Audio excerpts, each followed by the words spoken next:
ನೀವು ನೋಡ್ತಾ ಇದ್ದೀರಾ ಸ್ಟಾರ್ ಆಫ್ ಕರ್ನಾಟಕ ನ್ಯೂಸ್, ನೇರ ನುಡಿ ಸಮಾಜಮುಖಿ. ಲಕ್ಷ್ಮೇಶ್ವರ ಪಟ್ಟಣದ 17ನೇ ವಾರ್ಡಿನಲ್ಲಿ ಬರುವ ನೀಲಗಿರಿ ಲೇಔಟ್ನಲ್ಲಿ ನೀರಿಗಾಗಿ ಪರದಾಟ.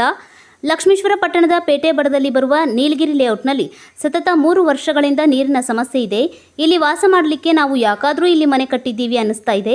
ಯಾಕಂದರೆ ನಮಗೆ ಇಲ್ಲಿ ಯಾವುದೇ ಮೂಲಭೂತ ಸೌಕರ್ಯಗಳು ದೊರಕ್ತಾ ಇಲ್ಲ. ನಾವು ದಿನನಿತ್ಯ ಬಳಕೆಗಾಗಿ ವಾರದಲ್ಲಿ 4 ಟ್ಯಾಂಕರ್ ನೀರು ಟ್ರ್ಯಾಕ್ಟರ್ ಮೂಲಕ ಹಾಕಿಸಿಕೊಳ್ಳುತ್ತಿದ್ದೇವೆ. ಇಲ್ಲಿ 3 ತಿಂಗಳ ಹಿಂದೆ ಬೋರ್ವೆಲ್ ಹಾಕಿದ್ದು ಅದು ಸಹ ಸರಿ ಮಾಡಿ ನೀರು ಬಿಡುವ ವ್ಯವಸ್ಥೆ ಮಾಡುತ್ತಿಲ್ಲ. ನಮಗಂತೂ ನಾವು ಲಕ್ಷ್ಮೇಶ್ವರ ಪಟ್ಟಣದಲ್ಲಿ ಇದ್ದೀವಾ ಅಥವಾ ಇಲ್ವಾ ಅಂತ ಅನಿಸ್ತಾ ಇದೆ ಎಂದು ಮಹಿಳೆಯರು ತಮ್ಮ ಆಕ್ರೋಶವನ್ನು ವ್ಯಕ್ತಪಡಿಸಿದರು. ಶೀಘ್ರದಲ್ಲೇ ಸಮಸ್ಯೆಗಳನ್ನು ಪರಿಹರಿಸದಿದ್ದರೆ ಪುರಸಭೆಯ ಮುಂದೆ ಧರಣಿ ಕೂರಬೇಕಾಗುತ್ತದೆ ಎಂದು ಎಚ್ಚರಿಕೆ ನೀಡಿದರು. ಇಲ್ಲಿ ಮೇನ್ ಪ್ರಾಬ್ಲಮ್ ಅಂದ್ರೆ ನೀರಿಂದ್ರಿ, ನೀರು ಪ್ರಾಬ್ಲಮ್. ಫಸ್ಟ್ ಅದು ನೀರು ಸರಿಯಾಗಿ ಬರಲ್ಲ, ಅದು ಬಿಟ್ಟರೆ ಸೌಳ್ ನೀರು ಬಿಡ್ತಾರೆ, ಕುಡಿಯೋಕ್ಕೂ ಬರಲ್ಲ. ನಾವು ಫಿಲ್ಟರ್ ಎನಿ ಟೈಮ್ ಇದು ಹಾಕಿಸ್ಕೋಬೇಕು, ಇಲ್ಲ ಅಂದರೆ ನಾವು ಫಿಲ್ಟರ್ ನೀರೇ ತರಬೇಕು.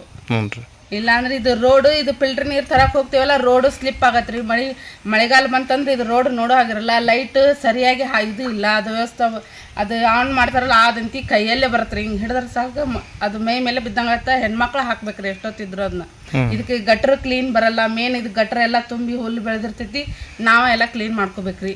ಅದೇ ನೀವು ವಾಟರ್ ಮ್ಯಾನಿಗೆ ಹೇಳಲ್ಲ ನೀರಿನ ಬಗ್ಗೆ? ಹೇಳಿದ್ರೆ ಅವರು ಚಂದಾಗಿ ರೆಸ್ಪಾನ್ಸ್ ಮಾಡಲ್ರಿ, ಫೋನ ಎತ್ತದಲ್ರಿ ಅವರು. ಎನಿ ಟೈಮ್ ಏನಿಲ್ಲ, ನೀರಿಲ್ಲ, ಅದು ಬೋರ್ ಇಲ್ಲ, ಟ್ಯಾಂಕ್ ಖಾಲಿ ಆಗೈತಿ, ಹಾದಾಗೈತಿ, ಇದ ಹೇಳ್ತಾರೆ. ಯಾರಿದ್ದಾರೆ ವಾಟರ್ ಮ್ಯಾನ್? ಒಬ್ರು ಭರಮಪ್ಪ ಅನ್ನೋರು ಇದಾರ್ರಿ ವಾಟರ್ ಮ್ಯಾನ್. ಅವ್ರಿಗೆ ಹೇಳಿದ್ರೆ ಏನು ತಲೆ ಕೊಡ್ಸಿ ರೆಸ್ಪಾನ್ಸ್ ಮಾಡಲ್ರಿ. ಇಲ್ಲಿ ಬೋರ್ ಹಾಕಿದೆಯಲ್ಲ ಮತ್ತೆ? ಅದು 3-4 ತಿಂಗಳಾತ್ರಿ ಹಾಕಿ, ಅದನ್ನೇನು ಮಾಡೇ ಇಲ್ರಿ. ಅದು ಮುನ್ಸಿಪೇಟೆ ಕಂಪ್ಲೀಟ್ ಕೊಟ್ಟು ಬಂದಾಗಿಂದ ಅದು ಇಷ್ಟು ಟೆಕ್ ತೆಗೆದು ಹೋಗ್ಯಾರ್ರಿ. ಅದು ಮಣ್ಣು ನೋಡ್ರಿ, ಇಲ್ಲಿ ಮಳೆಗಾಲ ಬಂತಂದ್ರೆ ಓಟ್ ನೀರು ಮನೆ ಮುಂದೆ ಬಂದು ಹರ್ಕೊಂಡು ಬರ್ತೈತ್ರಿ. ಓಟ್ ನದಿ ಹರಿದಂಗೆ ಹರಿತೈತ್ರಿ ನೀರು. ಒಟ್ಟು ಯಾವುದಕ್ಕೂ ರೆಸ್ಪಾನ್ಸ್ ಮಾಡಿ ಯಾವುದೂ ರೆಸ್ಪಾನ್ಸ್ ಇಲ್ರಿ. ಇದು ರೋಡು ಸರಿ ಇಲ್ಲ, ರೋಡ್ ಅಂತ ಇದು ಏನಿಲ್ರಿ. ಇದು ಎನಿ ಟೈಮ್ ಹುಡುಗರು ಅಡ್ಡಾಡಕತ್ರಿ. ಇದು ಕಲ್ಲೆಲ್ಲ ಮೇಲೆ ಐತ್ರಿ. ಅದನ್ನ ತೋದ್ರೆ ಸಾಕು ಎಲ್ಲರೂ ಸ್ಕಿಡ್ ಆಗಿ ಬಿಡೋದು. ವಯಸ್ಸಾದವ್ರಿಗೆ ಮೇನ್ ಪ್ರಾಬ್ಲಮ್ ಇದೆ ರೀ. ಇಲ್ಲಿ ಎಲ್ಲರೂ ಅಜ್ಜಿಯರ್ ಅದಾರಿ, ಎಲ್ಲ ಪ್ರತಿಯೊಂದು ಮನೆಯೊಳಗೂ ಅಜ್ಜಿಯರ್ ಅದಾರಿ, ಅಜ್ಜಾರ್ ಅದಾರಿ. ಓಡಾಡಕ್ಕಾಗಲ್ಲ. ಈ ಕಾಲ್ ಇಲ್ಲೇ ಅದಾವ ನೋಡ್ರಿ, ಕಲ್ ತೊಳೆದ್ರೆ ಸಾಕು ಸ್ಕಿಡ್ ಆಗಿ ಬೀಳ್ತಾರೆ ವಯಸ್ಸಾದವ್ರು. ಎಷ್ಟನೇ ವಾರ್ಡ್ ಇದು? ಇದು 17ನೇ ವಾರ್ಡ್, ನೀಲಗಿರಿ ಲೇಔಟ್. 17ನೇ ವಾರ್ಡ್. ಓಕೆ.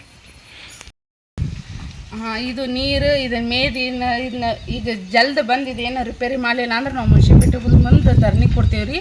ನಾವು ಎಲ್ಲರೂ ಬಂದು ಸ್ಟ್ರೈಕ್ ಮಾಡ್ತೀವಿ. ಈಗ 3 ವರ್ಷ ಆತ್ರಿ, ನೀರಿಂದು ಭಾಳ ಪ್ರಾಬ್ಲಮ್ ಆಗೈತೆ ರೀ. ನೀರು ಬಿಟ್ಟನ್ರಿ, ಅವ್ನಿಗೆ ಫೋನ್ ಮಾಡಿದ್ರಿ ಎತ್ತಾ ಇಲ್ರಿ ಫೋನ. ಮತ್ತು ಆಮೇಲೆ ರೀ ರೋಡು ಸರಿ ಇಲ್ರಿ. ಆಮೇಲೆ ಯಾರು ಬರ್ತಾನೂ ಇಲ್ರಿ ಇಲ್ಲಿ. ಈ ಮೆಂಬರಾಗಿ ಅಂತಾರೆ, ಯಾರು ಬಂದೇ ಇಲ್ರಿ ಇಲ್ಲಿ. ಆಮೇಲೆ ಇದು ಭಾಳ ಇದಾಗೈತ್ರಿ, ಕುಡಿಯೋ ನೀರಿಂದು ಭಾಳ ಪ್ರಾಬ್ಲಮ್ ಆಗೈತ್ರಿ.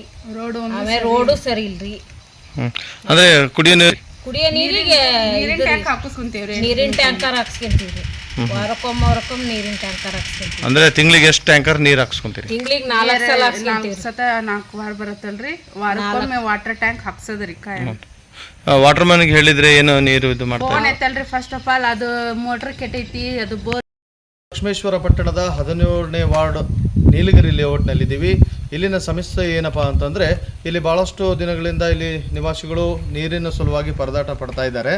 ಅಂದರೆ ಇಲ್ಲಿ ವಾಟರ್ ಮ್ಯಾನ್ ಇದ್ದರೂ ಕೂಡ ನೀರು ತಿಂಗಳಿಗೊಮ್ಮೆ ಬಿಡಬೇಕಂದ್ರೆ ಬಹಳಷ್ಟು ಕಷ್ಟ ಆಗಿದೆ. ಇಲ್ಲಿನ ನಿವಾಸಿಗಳು ಏನು ಮಾಡ್ತಾರೆ ಅಂತಂದರೆ, ಪ್ರತಿ ವಾರಕ್ಕೊಮ್ಮೆ ಟ್ಯಾಂಕರ್ ಮುಖಾಂತರ ನೀರನ್ನು ಹಾಕಿಸ್ಕೊಂಡು ದಿನಬಳಕೆ ಮಾಡ್ತಾ ಇದ್ದಾರೆ. ಇಲ್ಲಿ ಪುರಸಭೆಯವ್ರಿಗೆ ಭಾಳಷ್ಟು ಸಲ ಮನವಿ ಮಾಡಿಕೊಟ್ಟರೂ ಕೂಡ ನೀರಿನ ವ್ಯವಸ್ಥೆ ಸರಿಯಾಗಿ ನಮಗೆ ಒದಗಿಸ್ತಾ ಇಲ್ಲ ಅಂತ ಇಲ್ಲಿರ್ತಕ್ಕಂಥ ಮಹಿಳೆಯರು ಹೇಳ್ತಾ ಇದ್ದಾರೆ. ಅದೇ ರೀತಿಯಾಗಿ ಈ ಒಂದು ನೀಲಗಿರಿ ಲೇಔಟಲ್ಲಿ ಮೇಲೆ ಇರೋದರಿಂದ ಇಲ್ಲಿ ಒಂದು ಬೋರನ್ನು ಹಾಕ್ಸಿದ್ದಾರೆ. ಆ ಬೋರು ಹಾಕಿಸಿ ಈಗಾಗಲೇ 3 ತಿಂಗಳ ಕಳೆದೋಗಿದೆ. ಆದರೆ ಅದಕ್ಕೆ ಸರಿಯಾದ ರೀತಿ ವಿದ್ಯುತ್ ಒದಗಿಸಿ ಕಲೆಕ್ಷನ್ ಕೊಟ್ಟು ಮನೆಗಳಿಗೆ ನೀರು ಒದಗಿಸುವಂಥ ಕೆಲಸ ಮಾಡ್ತಾ ಇದ್ದಾರೆ. ಇಲ್ಲಿ ಈ ವಾರ್ಡಿನಲ್ಲಿರ್ತಕ್ಕಂಥ ವಾಟರ್ ಮ್ಯಾನ್ ಅವರ ನಿರ್ಲಕ್ಷ್ಯನೇ ಇದಕ್ಕೆ ಕಾರಣ ಅಂತ ಇಲ್ಲಿನ ಮಹಿಳೆಯರು ತಮ್ಮ ಒಂದು ಸಮಸ್ಯೆಯನ್ನು ಹೇಳ್ಕೊಳ್ತಾ ಇದ್ದಾರೆ. ಇದಕ್ಕೆ ಸಂಬಂಧಪಟ್ಟ ಅಧಿಕಾರಿಗಳು ಸರಿಯಾದ ಸೂಕ್ತ ಕ್ರಮ ಕೈಗೊಂಡು ಇವರಿಗೆ ನೀರಿನ ವ್ಯವಸ್ಥೆ ಹಾಗೂ ಏನಿದು ರಸ್ತೆ ಕೂಡ ಸರಿಯಿಲ್ಲ ಅಂತ ಹೇಳ್ತಾ ಇದ್ದಾರೆ, ರಸ್ತೆ ಕೂಡ ಸರಿಯಾಗಿ ಮಾಡಿ ಕೊಡಬೇಕಂತ ಹೇಳಿ ನಾವು ವಿನಂತಿ ಮಾಡ್ಕೊಳ್ತೀವಿ.